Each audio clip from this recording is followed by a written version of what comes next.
Ողջույն, ես Կարինա Պետրոսյանն եմ եւ մենք հանդիպել ենք դեմ առ դեմ հաղորդմանը։ Մեր այսօրվա հյուրն է Բելլա Սահակյանը։ Ողջույն Բելլա։ Ողջույն։ Ո՞նց ես Բել ջան։ Շատ լավ, ճիշտն ասած մի քիչ հուզվում եմ։ Առաջին անգամ եմ հարցազրույցի առհասարակ ոդկասթ հարցազրույց, ինձ թվում է հետաքրքիր կլինի։ Սա սովորական հարցազրույցներից տարբերվում է նրանով, որ մենք ստեղ խոսելու ենք ավելի շատ մեր առօրյայից, մասնագիտական, եւ սա հարցերը զրույց չի, սա դեմ առ դեմ հաղորդում է, որտեղ մենք անկեղծ խոսում ենք, կիսվում ենք մեր մտքերով։ Եվ ես ու դու մի հատ sense տարբերություն ունենք, շատ տարբեր մարդիկ ենք, բայց ոնց անում ենք, հատվում ենք նույն կետում, այսինքն մենք ունենում ենք նաև տարաձայնություններ, բայց այդ տարաձայնությունները մեզ ամեն դեպքում չի բերում մեծ կոնֆլիկտի, մենք հատվում ենք նույն կետում եւ եթե անգամ ինչ-որ մի բան կա, որ քեզ դուր չի գալիս կամ ինձ դուր չի գալիս, մենք դրանից ինչ-որ խնդիրներ չենք ստեղծում։ Ամեն մեկը անում է իր ենթադրությունները, իր կարծիքը ձևավորվում է անձնական եւ բացարձակ դա չի ազդում մեր մասնագիտական վերելքի կամ մասնագիտական համագործակցության վրա։ Քանի տարի է որ ոլորտում ես։ 8 տարի սկսել եմ ինքնուսից։ 3 տարի եղել եմ ինքնուս, ուղղակի սկսենք ամենասկզբից, որ եղունգներս փչացրել էին ու որոշեցի, որ ես ինքս ինչ որ մի բան գլուխ կհանեմ։ Ընկերուհիներ, հարևաններ, բարեկամներ գալիս էին պարբերաբար ու նենց էր ստացվում, որ 3 տարի ես անկախ ինձանից զբաղվում էի մատնահարդարումով ազատ ժամանակ, զուգահեռ սպասարկման ոլորտում էի աշխատում այդ ժամանակ ու տեսնելով քո հոլովակները, ես դա միշտ նշել եմ, տեսնելով քո հոլովակները հասկացա, որ ինչու ոչ, կարելի է նաև փոխել ոլորտը, մատնահարդարման ոլորտի ու արդեն զբաղվեցի ավելի 5 տարիա, որ ավելի մասնագիտացված զբաղվում եմ։ Դու ավելի շատ խորացել ես կրեատիվ մոդելավորումների մեջ։ Դա վաճառվում է, թե դա ուղղակի թանկ ինստագրամյան կոնտենտ է։ Նայած կրեատիվ ասելով ինչ ենք հասկանում։ Եթե կրեատիվ դիզայնների մասին է խոսքը, ստանդարտ մատնահարդարում, մոդելավորում, ինչ որ կրեատիվ դիզայններ, հա, առաջ կարող է ավելի պահանջված է եղել դա։ Չնայած ինձ մոտ առաջ հիմա տարբերություն չկա։ Սկսեմ ամենասկզբից, որ մինչև մատնահարդարման ոլորտ գալը շատ վաղ տարիքից, երբ որ արդեն ձևավորվում է ոճը, նախընտրելի երաժշտություն եւ այլն, ինձ միշտ հետաքրքրել է այն, ինչ որ ստանդարտից դուրս է։ Թեկուզ հագուստը ես կարայի ինչ որ իր վրա դետալներ ավելացնեի, համեմեի ինչ որ տարբեր հետաքրքիր դետալներով։ Հետո ժամանակետ, երբ որ արդեն եկա մատնահարդարման ոլորտ, նույնիսկ դեռ տանը, երբ ինքնուս էի, առաջին աշխատանքս եղել է հենց մոդելավորումը։ Վիդեոներով, ինչ որ YouTube-ի վիդեոներով ինչ հասկացել դա արել էի, ստացվել էր շատ վատ։ Մի արեք։ Ու հետո արդեն երբ որ մասնագիտացա այս ոլորտում, ինձ ի սկզբանե հետաքրքրել է միշտ, որ ոլորտում լինեմ, կրեատիվը։ Վաճառքի մասին իմ մոտ միտք չի եղել, այսինքն ես չեմ սկսել զբաղվել նրանով, ինչը որ ինձ անպայման պետքա գումար բերի, պետքա վաճառվի, ես զբաղվել եմ նրանով, ինչը որ ինձ հոգեհարազատ է եղել։ Ու ուզեցել եմ կայանամ առաջ գնամ այն ճյուղով, որը որ ինձ հոգեհարազատ է, դրանից հաճույք եմ ստանում։ Ու հետագայում, երբ որ արդեն սկսվեց պահանջարկը հենց ինձ մոտ, ես չգիտեմ ուրիշների մոտ պահանջարկ կա թե չկա, բայց վստահ եմ, որ յուրաքանչյուր բանով, ինչով որ դու զբաղվում ես ու դա զբաղվում ես լավ դրանով, տիրապետում ես դրան լավ, ինքը վաճառվելու է։ Հետո եթե չլիներ պահանջարկ, ինձ թվում է չէր լինի առհասարակ ինչ որ ոլորտում ուղղվածություն, եթե կա այդ ուղղվածությունը, ուրեմն այո, պահանջարկ կա։ Քո կարծիքով ոլորտում կան մարդիկ, որոնք քեզ կրկնօրինակում են եւ ոնց ես վերաբերվում այդ հարցին։ Բայց նախապես կուզենայի ասեի, որ մեր ամբողջ ոլորտը հենց հիմնված է կրկնօրինակման վրա։ Ճիշտ նշեցիր, որ կրկնօրինակել ու ոգեշնչվել ինձ համար դրանք տարբեր բաներ են։ Կրկնօրինակման դեպքում, եթե դու ուզում ես դառնալ հենց այն մասնագետ, ով քեզ դուր է գալիս, այսինքն լինել այդ մարդը, պահել քեզ այդ մարդու նման, խոսել այդ մարդու նման, առհասարակ դա կլինի մասնագիտության մեջ թե կյանքում, դա տանելու է լճացման, որովհետև կրկնօրինակման ճանապարհին դու կորցնում ես քո ինքնությունը։ Կարող է դու ունես ինչ որ տաղանդ, որը չի բացահայտվում, որովհետև դու ֆիքսվել ես ուրիշի ուրիշին նմանվելու վրա։ Ոգեշնչվելը դա կրկնօրինակել չի։ Ես էլ ինքս ոգեշնչվում եմ տարբեր թեկուզ այլազգի մատնահարդարներից, տեսնում եմ ինչ-որ կրեատիվ աշխատանքներ, ուզում եմ կատարեմ նույնը, բայց երբեք դա նույնը չի լինում, որովհետև երբ որ դու արդեն ստեղծագործման process-ի ժամանակ տարվում ես հենց այդ process-ով, ոչ թե որ անպայման լինեմ նման ինչ-որ մեկին, քո մոտ լրիվ ուրիշ համեմունք է դա ստանում, լրիվ ուրիշ տեսք է ստանում ու լինում է քո ձեռագիրը։ Ոգեշնչվելը վատ բան չի, մենք բոլորս ենք ոգեշնչվում երաժշտությունից, կադրերից, մասնագետներից ու լինելով դասավանդող մասնագետ, դա մեր աշխատանքի մի մասն է կազմում, այսինքն դու պետքա ոգեշնչես քո աշակերտին, որ ինքը փորձելով ստացած գիտելիքը օգտագործի գումարի իր ունեցած գիտելիքին ու ստանա մի նոր բան, ինչ որ իրանն է։ Ոնց են վերաբերվում, որ գնում են, վճարում են, ստանում են գիտելիքը ու սկսում են դասավանդել։ Եթե աշակերտը, երբեմնի աշակերտը, որը վճարել է, սովորել է ու հիմա արդեն ուզում է դասավանդի, սերտել է ամեն ինչ ճշգրիտ, ճիշտ, ունի հստակ խոսք, ինձ համար դասավանդման մեջ շատ կարևոր է, որ դասավանդողը ունենա հստակ խոսք։ Այսինքն կարողանա ամեն աշակերտին հասցնի ինֆորմացիան այնպես, ինչպես որ պատրաստ է աշակերտը ընդունի։ Աշակերտը ինչ լեվելի վրա է, ինչ է սպասում, ինչ է ուզում ստանա ու յուրովի մոտեցում ամեն մեկին ցուցաբերի, ոչ մի խնդիր, թող սովորի, վերցնի իր սերտիֆիկատը, գնա ու շարունակի այդ թեմայով դասավանդել։ Քանի անգամ ես տեսել շատ վատ աշխատանքներ, բայց լռել ես։ Եվ այդ լռությունը արդյոք չի վնասում ոլորտին։ Լռելը չեմ լռում, բայց ուղղակի հարգելով դիմացինին, կոլեգային կարող է չնշեմ, թե ում կողմից է սխալը թույլ տված, լրիվ առանձին ուղղակի բացատրեմ հոլովակի մեջ, որ գիտեք, եթե նկատեք սենց ինչ-որ մի բան, որը ակնհայտ սխալ է, այսինքն եթե դու աշխատում ես մաշկետ, ինքը կարմիր ու բորդո է դառնում, դա սխալ է, եթե դու տեսնում ես զուգահեռները խախտված են, դա սխալ է, հիմա թե որ մասնագետն է այդ սխալը թույլ տվել, ինչ կարիք կա դա նշելու։ Չեմ լռում, չէ։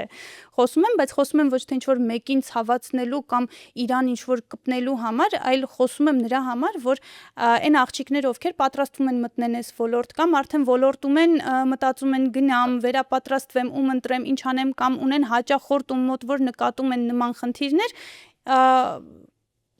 իմ էջում լսեն դրա պատճառը, հասկանան, թե ինչից է դա լինում։ Իսկն ինֆորմացիա, որը ուղղակի տրվում է մարդկանց, թե ում սխալից է ծնվել ինֆորմացիան, դա արդեն հարցի մյուս կողմն է։ Այսօր Instagram հարթակում nail edge-երը շատ են եւ մենք չմոռանանք, որ գործում է AI հարթակը, որի շնորհիվ մենք կարողանում ենք գեներացնել ցանկացած եւ նկար եւ կոնտենտ։ Ինչքանով է դա քո համար ճիշտ, օգտագործում ես արդյոք որևէ մի ծրագիր քո աշխատանքը պոստելու համար։ Իսկուսственный ինտելեկտից օգտվել չգիտեմ։ Ընդհանրապես գաղափար չունեմ։ Photoshop ծրագրերից չեմ օգտվում հենց Photoshop ծրագրից, օգտվում եմ լույս տվեր, մթացնել, մոտիկացնել, հեռացնել այդ ֆունկցիաներից, Photoshop ծրագրերից էլ գլուխ չեմ հանում։ Տարբերել հնարավոր է իրականում, եթե շատ սուր աչք ունես, կտարբերես մշակածը չմշակածից ու հատուկ դրա համար ես միշտ, քանի որ շատ եմ լսել, ինձ էլ շատ են հարցրել Photoshop անում եք, թե չէ, մշակածը, թե չէ, ես ինչ-որ մի ժամանակից սկսեցի արդեն միանգամից հոլովակը ֆոտոյի հետ պոստել։ Թե թերթում ես հոլովակը կա, այսինքն հոլովակը մշակել նենց, որ չզգացվի, որ դա, չգիտեմ, դաժե հնարավոր է, թե չէ մոնտաժի միջոցով ինչ-որ բաներ կոծկել, միանգամից տեղադրում եմ երկուսն իրար հետ, որ հարցեր չառաջանան։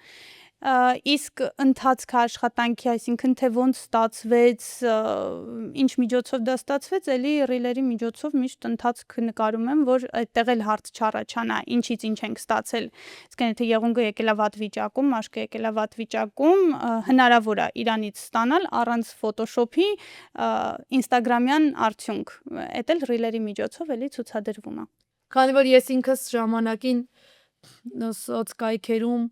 նոր էի սկսել աշխատել, Այն ժամանակ չկային տենց վիդեո հոլովակներ, շատերը ֆոտոներ էին ու պոստվում էին Pinterest-ից։ Դե միանգամից Pinterest-ի նկարը տարբերվում է, այն ժամանակ բայց շատ աղջիկներ չէին տարբերում ու այն քաոսը, որ տիրում էր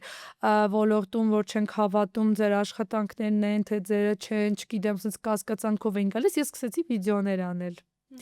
Ու իրականում ես առաջ հենց թափ հավաքեցի, այսպես ասեմ, հենց հիմնվելով նրա վրա, որ ես սկսեցի վիդեոներ անել այն ժամանակ եւ ոչ մեկ վիդեո չէր անում։ Այդ վիդեոները ինձ օգնեցին հաճախորդ հավաքեմ, որտեվ այն հաճախորդները, որոնք զանգում էին, ասում էին իսկ ձերնա թե ձերը չի, ասում էի դե վիդեոն չեմ կարա էլի Photoshop անեմ, ֆոտոն հարկը լինի, վիդեոն չլինի, այդ մարդկանց մեջ վստահություն եղավ, որ իրանք գան ինձ մոտ սպասարկվեն ու հիմա շատ ինչ որ AI-ը ահավոր շատ է մեր էջերում, ես շատ սիրում եմ AI, ուսումնասիրում եմ, բայց աշխատում եմ այդ ամեն ինչը մի քիչ հեռու պահեմ մատնահարդարումից, ավելի շատ ինչ-որ կադրեր բաներ եմ անում իմ մասնակցությամբ, բայց ոչ մատնահարդարման, որովհետև այն որ ասում են ինձ խաբում քեզ թե հանդիսատեսին, այդ բանն է։ Բայց մենք գիտենք, որ մեր ոլորտում կան մաստեղներ, որոնք չեն ալարի, կդստնի բավեն են փոշին, ամեն գետիկը կմաքրեն, ես շատ ալարկոտ մարդ եմ, այդքանը կյանքում չեմ անի, ավելի լավ է չփոստեմ, ավելի լավ է այդ նկարը չփոստեմ, քան թե այդ փոշները դնեմ մաքրեմ, այո, այդ փրփուրով էլ կարաս մաքրես, ավելի հեշտ է լինում։ Բել ջան, կրեատիվ աշխատանքները շահութաբեր են, թե դա ավելի շատ անուն պահելու համար ես անում, բայց ամեն օր սպասարկում ես ստանդարտ, French, կհոգնեի, չէ, սկզբից սկսեմ նրանից, որ իմ անունը հենց իմ աշխատանքի միջոցով եմ ստացել, այսինքն ես չեմ ինձ կոչել կրեատիվի մասնագետ, ուղղակի ժամանակի հետ ցույց տվեց, որ աղջիկները սկսեցին գրել, ես ուզում եմ կրեատիվ մատնահարդարում կատարեմ, ուզում եմ գամ ձեր մոտ վերապատրաստվեմ, ինչ կրեատիվ են ձեր գործերը, հաճախորդներն էին գրում, ինձ պետքա կրեատիվ մոդելավորման մասնագետ, ինձ առաջարկել են ձեզ։ Ես ինքս չեմ ասել, ես կրեատիվ մոդելավորման մասնագետ եմ, ինձ տենց անվանել են։ Ինձ էլ դուր է եկել այդ անվանումը, ինչու ոչ։ Շահութաբեր դե պատասխանեցի այդ հարցին սկզբում, որ ես վաճառքի համար դա չեմ սկսել անել, իսկ նույնիսկ տես հասարակ գելլակ սիրող հաճախորդը ինքը սիրում է ընտրել մասնագետն ու համենայն դեպս ինձ մոտ կան, հա, շատ եմ կատարում, իհարկե հասարակ ֆրենչներ, միատոն ինչ-որ աշխատանքներ, կարճ եղունգներ, բայց իմ հաճախորդներից կարող եմ խոսել, որ իրանք ավելի հաճույքով են գալիս այն մասնագետի մոտ, որ գիտեն, որ այդ մասնագետը բացի այդ ստանդարտից դուրս էլի ինչ-որ ինֆորմացիա ավել ունի մատնահարդարման մեջ ուրիշ ուղղվածություններից։ Բայց հիմնականում հիմա ես կատարում եմ կրեատիվ աշխատանքներ։ Այն մարդիկ, ովքեր որ հասարակ գելլակի կամ հասարակ ֆրենչի համար են գալիս, իմ շատ վաղուցվա հաճախորդներն են։ Լավ, դու որպես կրեատիվի մասնագետ, ինչի չես մասնակցել որևիցե մրցույթի։ Ինչպիսի անսպասելի հարց էր։ Երբեք չեմ հետաքրքրվել։ Առաջարկ ունեցել եմ, չեմ ասի, որ գոլեգայի կողմից, բայց առաջարկեց, որ իրա թմում աշխատեմ, անկեղծ, եթե պետք է, ասենց պրям անկեղծ ասեմ, ինչ եմ պատասխանել, ես ասեցի, որ ես հիմա իմ ամբողջ գումարը, ֆինանսը ուզում եմ ներդնել իմ նոր ստուդիայի վրա։ Ու դրա համար հրաժարվեցի։ Գուցե ուրիշ կյանքի փուլում լիներ, չհրաժարվեի։ Չգիտեմ, հետագայում կմասնակցեմ, թե չէ չեմ կարող ասել, բայց տենց որ ասեմ հետաքրքրություն առաջացել է երբևիցե, չէ։ Չգիտեմ ինչի։ Բայց դու որպես կրեատիվ մասնագետ, ես մտածում եմ, որ հենց քեզ պետքա գտնես մեծ չեմպիոնատների մեջ, որովհետև ես sense նայում ես ինչեր են պատրաստում աղջիկները, ես ինքս այդքան մասնակցել եմ, մասնակցում են հասկանում ես այնպիսի մարդիկ, որոնք առաջին անգամ չգիտեն կրեատիվը, տենց պասուցի որն է, մի ստանդարտ արել են հասարակ գելլակ եւ ֆրենչ կամ միատոն, ու իրանք գնում են կրեատիվ մոդելավորումներին մասնակցելու, իսկ դու որ կարաս անես ինչ-որ գեղեցիկ աշխատանքներ, չես գնում։ Բայ Բա անարդար չի ես։ բա այդ տաղանդդ ինչի ես դու տենց պահում։ Չեմ պահում։ Ես ազատ ստեղծագործում եմ իմ ստուդիայում, չգիտեմ, երբեք չի եղել ինչ որ ցանկություն չեմպիոնատի մասնակցել։ Դնես աշխարհին։ Այդ մեկը դուրս եկավ, չէի մտածել, բայց չի հետաքրքրել, չգիտեմ, երևի այն պահն ինձ մոտ, որ չդատեն ինձ, օրինակ, երևի այն միտքն ա եղել, որ ինձ չդատեն։ Ինչ կլինի։ Չգիտեմ։ Հաթը դատեն։ Ինչ կլինի։ Թող չհաղթես, ոչ միտեղ չզբաղացես։ Չէ, հաղթելու համար չէ, հենց դատելու։ Ինչ ա լինում դրանից։ Կարող է ինչ որ մի աշխատանքը իմ համար պրոմ իդեալական ամեն ինչ ճիշտ է, բայց մեկ էլ մի հատ նենց բան ասեն, ես չդիմանամ, ասեմ, ինչ եք խոսում, ասենք, մտ նայեք այդ գեղեցկության։ Ոչ, եւ դու պարտավոր ես դիմանալ, որովհետեւ դա մրցույթների հենց Ինձ թվում է մինչև հիմա հա ես չեմ մասնակցել, չի հետաքրքրել, որովհետև չեմ ուզեցել ինչ որ ռամկայի մեջ լինեմ։ Գուցե դա մի քիչ ավելի ես sense ազատ թռիչքի սիրահար մարդ եմ, ինձ թվում է որ դա ինձ պահել։ Նա ես միշտ սիրում եմ այս արտահայտությունը անել, միշտ պետքա իրավիճակին նայես ճիշտ անկյունից։ Կարաս ամենահասարակ, ամենապոզիտիվ իրավիճակին դու սխալ անկյունից նայես ու շատ սխալ հասկանաս ամեն ինչ։ Ես միշտ աշխատում եմ ամեն ինչին նայել ճիշտ անկյունից, ու այդ ինձ շատ է կյանքում օգնում, որովհետև դու չգիտես ինչա թաքնված, հետևում։ Դու տեսնում ես մենակ երեսը։ Ես երբ որ մասնակցել եմ տարբեր չեմպիոնատների, տեսել եմ նաև անարդարություն։ Տեսել եմ անուշադրություն, տեսել եմ լիքը բան եմ տեսել, չեմ ուզում անել։ Այդպես բաներից եմ վախենում։ Եվ ինչ։ Ոչինչ, դա էլ էր կյանքի, փոքր անցավ գնաց։ Ես էլ իմ համար վիվդներ արեցի։ Ես միշտ նայել եմ այդ ամեն ինչին շատ թեթև։ Եթե ես տեղ էլ չեմ զբաղացրել, ես մտածել եմ, որ ես գնացի ինչ որ մի բնավ այդ տեղ զբաղացնելու խնդիրը չի ինձ մոտ, այդ սխալ գնահատում։ Այդ ռամկաներից իսկ եթե քո գնահատողներին դու բացարձակ չես տեսնում, ում ես պրետենզիա ներկայացնելու։ Ես ասեմ ավելին, երբ որ ես չեմ մասնակցում, բայց տեսնում եմ աշխատանքներ, որոնք որ քննադատվել են չեմպիոնատների ժամանակ, բայց իմ համար այդ աշխատանքները ասենց վաու մի հատ քո սրահի մասնագետ Միլենինը ես քեզ ասել եմ, որ իմ համար ուղղակի հրաշք աշխատանք էր, ես տանը ներվայնանում էի։ Չէ, Միլենի աշխատանքը հրաշք աշխատանք էր, բայց չէր համապատասխանում կրիտերիայի։ Այդ արդեն չգիտեմ, որովհետև դες դատական կանոններ կան, որոնք որ պետքա պահվի։ Բայց կարծում եմ, որ եթե այդ փոքր անարդարություններն էլ տեսնեմ, ինձ դա ես շատ եմ կոտրվում ու լարվում անարդարություններից։ Ես ինձ իմանալով ոնց որ փորձել եմ միջև հիմա նույնիսկ այդ միտքը չունենամ մասնակցեմ, հետաքրքրվեմ, բանեմ էլի արել ինձ պաշտպանել եմ։ Հիմա պետք է ինձ անկեղծ ասես, ինչն է քեզ ամենաշատը նյարդայնացնում մեր հայ մատնահարդարների մեջ։ Առաջի բանը որ գալիս է մտքից դա չէ պետք է ասեմ հենց։ Դե հա, կարաս անկեղծ ինձ թվում է դա որ sense մի անգամից լսում ես ու կարաս ինձ էլ օրինակ բերես, օրինակ ասես դու շատ փափուկ ես, դու պետքա չգիտեմ։ Չէ, ով ոնց ուզում է թող լինի, մեկը չոր է, մեկը փափուկ է, մենք ինդիվիդուալ ենք, բոլորս իրարից տարբեր ենք ու դա ինձ շատ դուր է գալիս։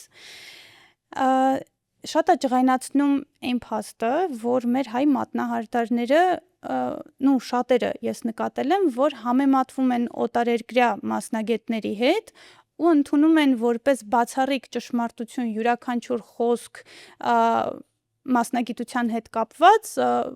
օտարերկրյա մատնահարդարներից, այսինքն նույնիսկ մեկնաբանություններ եմ տեսել, շատ էի ջղայնանում, մի շրջան շատ էի հանդիպում, որ նույնիսկ հայ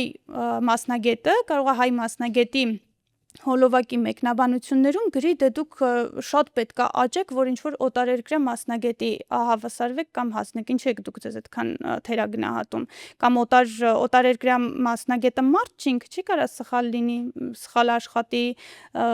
սխալ կուրս առաջարկի։ Այստեղ լոգիկան մենակ մի հատ է, հեռուն քաղցր է։ Կարող է այդ մտքով են իրանք դեն, բայց ինձ դա զայրացնում է, որովհետև աշխատելով տարբեր աշակերտների հետ, շփվելով կոլեգաների հետ ես տեսնում եմ, որ մենք այնքան տաղանդավոր ու շատ լավ մասնագետներ ունենք, որոնք որ այդ մտքով, նույնիսկ ես ինքս առնչվել եմ, այդ միտքը իրանց մեջ ունենալով իրանք սենց ինչ-որ ընկճված, փակված, վախենում են ցույց տան իրանց աշխատանքը, վախենում են էջեր վարեն, էջերում ցույց տան իրանց գործերը, ասում եմ ինչ ես վախենում, դե ես որ տենում եմ օրինակ այսինչ ազգի մատնահարդարի մոտ երևի թիմը աշխատում, երևի դրա համար են իրանք կարում սենց սիրուն ներկայացնեն, ասում չէ, հիմա դու քոնը ներկայացրա թիմ չի աշխատում իրական տեղեր, որ թիմը աշխատում հենց նկարահանող, բայց նույնիսկ անհատները կարող են այնպիսի գեղեցիկ կոնտենտ վարել, որ իրենց անունն էլ ձևավորի իրենց կոնտենտը։ Դա զայրացնում է մի թերագնահատեք ձեզ, մենք էլ ենք լավ։ Այսինքն դու պոստը ուզում ես ասես, որ դուրսը այդքան իդեալական չի, ես դա Ոչ կփաստեմ, միտեղ իդեալական որովհետև ես ինքս լինելով տարբեր երկրներում, գնալով համոզվում եմ, որ մեր Հայաստանը ոչ մի գրամ չի զիջում, ոչ մի Եթե երկրի։ ոչ առաջ, Եթե այո, մեր հայ աղջիկները ավելի արագ են ամեն ինչ վերցնում, ըմբռնում, սովորում իրարից եւ օգնում իրար, եթե դրսում կարան հենց ինադու իրար ոչ մի բանով չօգնեն, մի մասը հայերի մասին չի խոսքը, օրինակի համար օտարազգի աղջիկների, մեր հայերի մեջ կա մի հատ այդ լավ կողմը, որ մեկը մեկին կօգնի։ Իշտ այդո կարող է երեսով տալ։ Դե լավ մեր ինչ, լավը պիտի ասենք, վատն պիտի ասենք, հա, երեսով տալն էլ կարան։ Նույնիսկ այդ երեսով տալու հետ կապված մի բան նշեմ, տենց հոլովակել ունեմ, երբեք ոչ մեկին այս ոլորտում պարտք չի, դա էլ այն զայրացնում, դու գնում ես, վճարում ես մասնագետին, դասը ստանում ես, ու չգիտես ինչի մի հատ սենց ալիք է գալիս քո վրա հետո, երբ որ դու փորձում ես ինչ-որ նոր քայլեր անել, ինքնուրույն ինչ-որ առաջ գնալ, մի հատ ալիք է գալի քո վրա, որ դու հավերժ մնում ես այդ մարդու աշակերտը։ Անցնում են տարիներ, մեկը նույնիսկ այդ մարդուց կարող է խոսքեր լսես, որ անշնորհակալ է, ես իրան էս տվեցի, այն տվեցի, ինքը դա չգնահատեց, ինքը եւ այլն, գնահատելը որն է, այսինքն ես պետք է ամեն իմ քայլը քո հետ քննարկեմ, նոր անեմ, եթե ես ուզում եմ առաջ գնամ, դու ինձ ասում ես, որ գիտես ինչ կա, ես քո հետ պետք է հաշվի նստեմ, կներեք, բայց ոչ, իմ առանց ճանապարհն է։ Եթե դու սովորել ես տվյալ մարդու հետ եւ քո ու իր կյանքում մենակ այդ ուսման հետ կապված պունկտիկն է, բնականաբար ինքը իրավունք չունի քեզ ոչինչ ասելու։ Այստեղ կա ուրիշ պահ, որ դու աշխատում ես այդ Էլի մարդու հետ։ հասնում ենք, չէ, աշխատելը չէ, էլի հասնում ենք այն կետին, որ խոսեցինք իրավունք ունենալ դասավանդել կամ չունենալ, դա էլ կապ ունի ստեղ, որովհետև շատերը ես լսել եմ շատ պատմություններ, ինքս առնչվել եմ նման պատմությունների հետ, որ հավերժ դու ոնց որ այդ մարդկանց կողմից ստանում ես նենց վերաբերմունք, որ դու հավերժ ինձ պարտքես, ես քեզ սովորացրել եմ, դու չես կարող առանց իմ համաձայնության, թեկուզ 3 տարի հետո, 5 տարի հետո դասավանդես։ Կապ չունի, որ դու իր սովորացրածը գուցե չես էլ դասավանդում, նույնիսկ էդ էլ անցնենք, չնես դա էլ կապ չունի։ Սենց ինչ որ, չգիտեմ, լարվածություն է ստեղծվում իրար միջև, դա սխալ է ինձ համար։ Բոլորս ազատ ստեղծագործող մարդիկ ենք, եթե ամեն ինչ անում ենք ճիշտ, անում ենք գրագետ, մեկս մյուսին պետք չի, չգիտեմ, դու իմն ես եղել, իմ սեփականությունն ես, ինձ հարցրել ես, որ դա անում ես, կներեք, խիպտի հարցնեի։ Եթե նույնիսկ աշխատում են իրար հետ, աշխատանքի մեջ էլ, եթե մարդը քեզ հետ քո սրահում աշխատում է, քո մասնագետն է ու ինքը ինչ-որ մի օր ուզում է առանձնանա, ես իմ սրահի մասնագետի հետ էլ եմ այս զրույցը ունեցել, եթե դու ուզում ես առանձնանաս, հարգի այն ճանապարհը, որ անցել ես այդ մարդու հետ, տեղեկացրա, քննարկի, նենց լինի, որ ոչ մեկը մյուսից հետ նեղացած չբաժանվեք։ Գնա քո ճանապարհով, ստեղծի քո ճանապարհը, բայց մի կոտրի այն ճանապարհը, որը այդ մարդու հետ ես անցել միջև այսօր, ամեն ինչ սիրուն կարա արվի։ Ամեն ինչ կյանքում կարա լինի։ Որպես հաղորդման գլխավոր հովանավոր, Շուշի բրենդն է, մեր գլխավոր հովանավորը, եւ Էմա Քերոփյանը իր կողմից քեզ նվիրում է մեր շատ սիրելի։ Չէ, կասկածում, որ Էմաս էլի իր քայլը կանի։ Կարամ բացեմ նայեմ։ Իհարկե։ Չեմ կասկածում իհարկե։ Ճիշտ է, ես գիտեմ, որ դու ունես Էմա Քերոփյանի հետ կոլաբ նյութերի, բայց Բելջան, ես չունեմ այդ նյութերը իմ մոտ։ Քեզ թվում է ես կբերի քեզ նվեր, Քո նյութերը քեզ կբերեին նվեր։ Չէ, Էմա սաղսի իմը տակ չեմ ունեմ, լեն։ բայց այո, Նոր շնորհակալ եմ։ լինեյկան աշոշի գել լակերի, որոնք որ եղունգի վրա շատ ջրիկ են, հա, շատ ջրիկ հեշտ տեղադրվում են, բայց չեն ծորում։ Եվ պլազմա Փորձել եմ, նյութը, եւ պլազմա նյութը, որը շատ ամուր կապան է ստեղծում մանավանդ։ Շնորհակալ եմ շատ հաճելի էր, շնորհակալ եմ հրավերի համար, շատ հաճելի զրույց ունեցանք ինչպես միշտ։ Ձեզ էլ լավ դիտում։ Կսպասենք մեկնաբանություններին, Instagram-ում էլ կարաք հոլովակի տակ գրեք թե հաջորդ հյուրում կուզեք տեսնեք։ Հույս ունեմ վախենալու չէր։ Չէ, вообще։ Մմ։ Մի քիչ սկզբում։ Մի տեսակ լարվում են բոլորս հաղորդումից։ Սկզբում ես էլ եմ լարվում, բայց ես թվում է ոչ թե հաղորդումից են լարվում, այլ այսքան կամերաներից։ Ասենք ում առաջ այսքան կամերա դնեիք ու չլարվեր։ Կամերաներից, չէ, չնայած քեզանից խի պետքա լարվենք, չենք ճանաչում։ Ճանաչում ենք։ Շնորհակալություն սիրելի հանդիսատես, որ մնացիք մեզ հետ մինչև վերջ։ Մեր այսօրվա հյուրն էր Բելլա Սահակյանը, ես Կարինա Պետրոսյանն եմ։ Կհանդիպենք հաջորդ հաղորդմանը։